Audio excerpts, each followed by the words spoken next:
with. Then we come to this slide.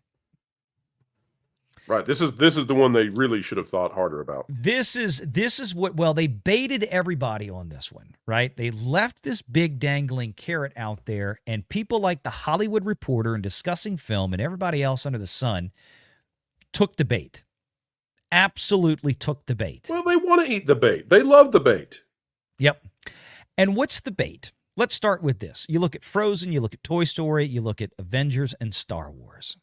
Well, the bait is you bite on this bait and carry this drivel for us, and we'll get you invited to the next premiere, and we'll booze you up and give you all the tchotchkes you can haul with you back home.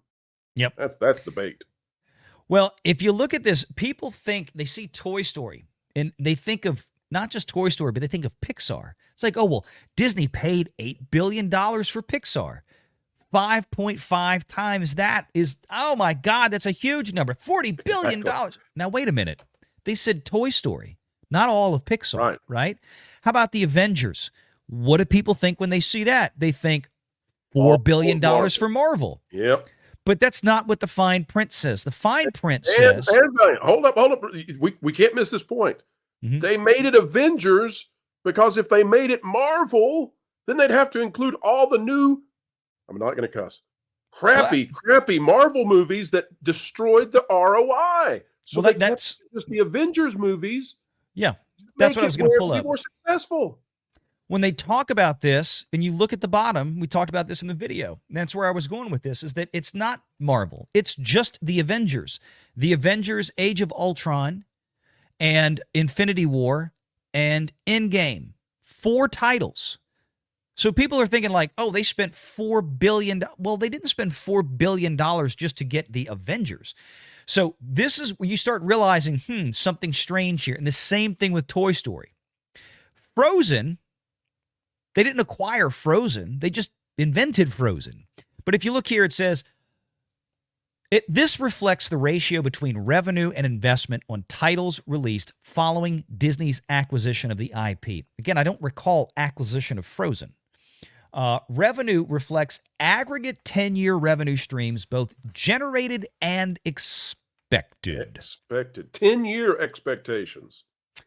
There are some problems with this. And then it also mentions... I expect to win the lottery any moment. Hang on, folks. Yeah, directly associated theatrical releases, including theatrical home entertainment, TV, pay and free, and consumer products. Does not include derivative revenue streams such as theme park attractions, nor does it include DTC originals associated with those franchises on pre-established franchise or pre-established franchise consumer products revenue. Okay, hold all that for a second, because then we get down here to Star Wars. Once again, Star Wars. What do we talk about? Well, they paid $4 billion for Star Wars. Now, even I've said that, and I do mean that. I mean, look, let's be honest. Disney spent the money they spent to buy Lucasfilm from George Lucas for Star Wars. But in reality, in accounting, on paper, they did not spend $4 billion for Star Wars. You had very successful properties in there, both real property like the physical buildings and land that things like Industrial Lights and Magic and Skywalker Sound sit on, and then the businesses themselves. And ILM is not worth a small amount of money. No, ILM's probably worth at least $1 billion. ILM is the most profitable part of Lucasfilm today, given what's happened with Star Wars. ILM is the only profitable part of Lucasfilm. Maybe Lucasfilm Games licensing, maybe we could come up with that. But, that's a stretch. Yeah, so when you look at it and people reflexively think, oh, $4 billion for Star Wars. By the way, they have Mandalorian and Grogu in that image, which are not included in these calculations. What? You mean that there's an image of a thing that isn't actually part of the thing? I can't believe it. It's amazing, right? Just like with the Pixar thing. It's not Pixar. It's just 4 Toy Story movies and the merchandise they sell. Go back to the Avengers for just a minute. Think about this. If it had been better for Disney to just put the MCU there, they would have put the MCU there. Yes. They chose the best way they could present it. That's the way they presented it.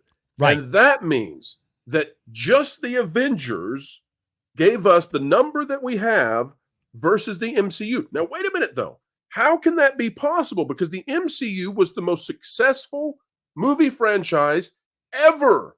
So why would they not put that up there, folks? They didn't want to have to include phases 4 and 5. They tanked it in the last 4 years, and they don't want to reveal that. No. And that's just it. And if they had gone back and said phases, like every movie from phase 1 through 3, then it would have drawn even more attention. They specifically carved out the Avengers, the most noteworthy, the most commercially recognizable piece of the MCU, especially from the theatrical production. They specifically carved out the Avengers so they could cherry pick the positive returns. Now think about the merchandise sales that also came with the Avengers. So when you're talking about Marvel, you could say, well, what about the merchandise sales from Iron Man or Thor or Cap? Well, guess what? The Avengers movies sells all of it. So you literally get to cherry pick. You get to cut out theatrical production. Valiant, what has Deep Toy told us about the toys? They ain't doing as well anymore. They pack the Avengers full of the boxes because that's what the retail shops want. And then Marvel forces them to take the other stuff, but they can't sell it. It goes to Ollie's. So if you're going to put something out there and claim the merchandise revenue off of it, then you do the Avengers. Because that's the toys that'll sell. And then you don't have to admit. Hey, and it's literally everything. Jack. Yeah, it's literally everything because the Avengers would include the Iron Man toys, the Cap toys, the Thor toys, the Hulk, everything. It includes all of it while you get to cut out the actual individual films, the other 20 films, the other 25 films, especially the 8 or 9 crappy films that have come out since phases 4 and 5. But Valiant, there's a but here, and it's not DeMaio's but this time. Yeah. Disney, they didn't think about people going this deep into it. Look at the Avengers ROI. Go to that number on the right side. Let's check out the Avengers, okay? Now remember, folks, they cherry-picked this.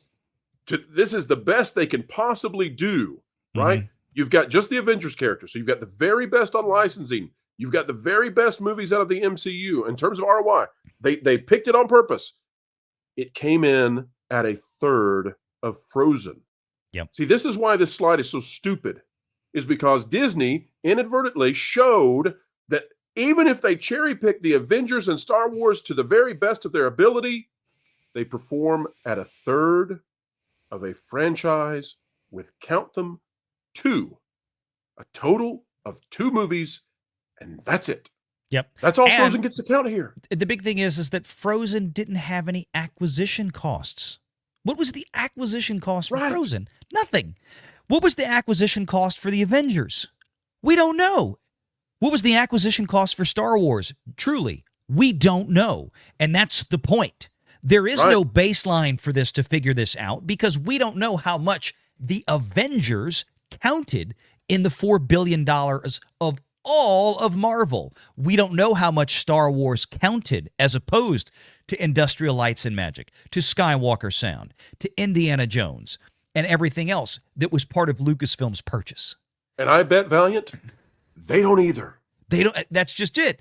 There's a number somewhere. Somebody absolutely, when the purchase was made in 2012. There's an arbitrary number somewhere. A business valuation expert, an analyst, a CPA would have done this. They would have had a team of CPAs and business valuation experts, which is an actual specialty in the CPA field, are business valuation experts that would come in. They probably spent $10 million getting that valued, at least. But imagine that you put all this together and nobody taps their head and goes, wait a minute, we're about to show that our 2 biggest boy franchises come in at a third of the return on investment of Frozen, which is not even our biggest girl franchise. That's Moana. Now, the journalists out there, the quote-unquote journalists with their little notepads that they don't use, they just carried the headline, right? Yeah. Star Wars makes back 3 times its total investment. Okay. But for anybody who goes just one step beyond that and actually... What was the total investment? We don't know. Right. Then what you actually see here is that your two boy franchises, the biggest boy franchises you have by far, are underperforming everything else because Frozen is not even your biggest girl franchise. And it's tripling your ROI on these 2 boy franchises. Make sure you're subscribed to Valiant Renegade and join us every Sunday at 6 p.m. Eastern for the live show.